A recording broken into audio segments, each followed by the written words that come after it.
Okay, folks, this video, a version of the Pharaohs show right there, is about the African electric shock king, the Shaka, Zulu. And right here is the main coat of arms, folks, of the Shaka, Zulu. You can see it right there, of the Zulu Empire. He was the African electric storm king. Now, folks, Shaka Zulu, he redefined war, literally. And he was a pharaoh. And even though, he was of black origin, let me remind you of one thing, that the pharaohs can be anything, folks, in terms of color. They can be black, they can be Indian, they can be Oriental. They can definitely be white, and they love being Aryan white mostly, blonde-headed, blue-eyed, but they can be any color. It doesn't make any difference. And the Electric Storm King, he was definitely a pharaoh, and he defied, literally defied, and redefined the definition of defied, the nation of England. Literally defiled and defied that entire empire. And he knew how to do it, and he knew how to situate and how to organize. He was definitely an organized pharaoh, okay? Yeah. England, August 1882, at the end of the Zulu Wars. At a country residence of Her Imperial Majesty Queen Victoria, a blaze of publicity and public interest in the Zulu people of southern Africa, an historic meeting took place between the Queen, the political and military advisors, and the defeated and exiled king of the Zulus. He came with one aim in mind. He wanted his kingdom back. Your Majesty, His Highness Setswayo Kampande Zulu. Ndlovukazi.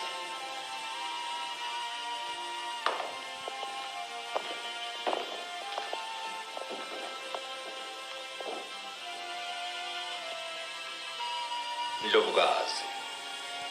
Siyawubonga umusa wendlovukazi yabamhlophe. Sifisa ukwakha ubuhlobo obunomphelo. His Highness thanks Her Imperial Majesty for the kind way he has been received in Great Britain. He hopes he is here, he says, to seal that pact of friendship once and for all. Your Majesty, the Colonial Office feels that any act of clemency would be a grave miscalculation of the Zulu threat. Ma, gentlemen, we're not merely concerned here today with a dispute over territorial borders or the revendications of a defeated king. We are called upon to defend Africa. It is, I believe, our sovereign duty, Ma, to safeguard the well-being of those of our countrymen who have settled in these distant lands, as well as that of the Kaffir tribes who look to us to bring peace to this land that has for the past 60 years been devastated by one of the most formidable military empires ever created, the empire of Shaka Zulu. Here represented by his legitimate heir, King Setswayo. Professor Bramston. Shaka Zulu, Your Majesty. Yes, the founder of the greater Zulu nation and the Zulu Empire reigned from 1816 to 1828. Most definitely one of the greatest military geniuses in history. Certainly on the level of a Caesar or an Alexander the Great. Imagine, if you will, the prodigious feat accomplished by this 19th century African Achilles, Shaka Zulu. In less than 12 years, he transformed a handful of idyllic, relatively harmless herdsmen, who were by nature reluctant to engage in any form of warfare, into a Spartan army of over 80,000 highly trained, ruthless warriors, extending his influence over most of Southeast Africa. An empire compatible in extension and might to that of Napoleon, and in treachery to that of Genghis Khan.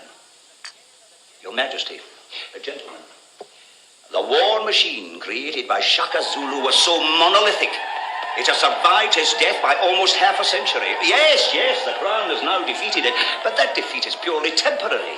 It can and will rise again and again if we do not stop it once and for all. And why?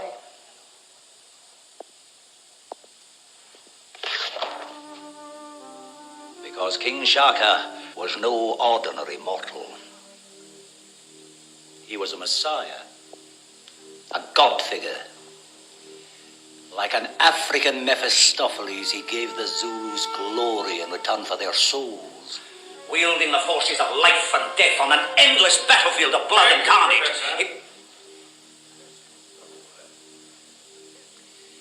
Your Majesty. Ma'am, the threat is real, and the decision before us clear. Therefore, the Colonial Office suggests that we constitute within the Zulu Kingdom a progressive destruction and dislocation of the military and economic system. In so doing, we feel that the Zulu people, deprived of central leadership, will revert to the state of innocuous bliss that they enjoyed before the insane conditioning of Shaka. I tend to agree with Kimberly. If the Zulus won't bend, break them and be done with it. That's what I say. I rather think we'll be doing them a favor. A return to the plough should prove to be most therapeutic for these savages. Might even bless them with a hint of civilization.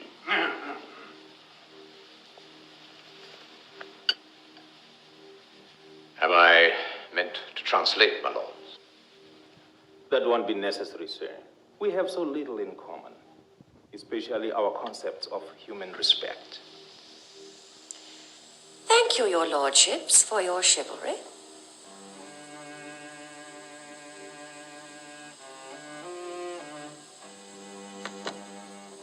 Thank you.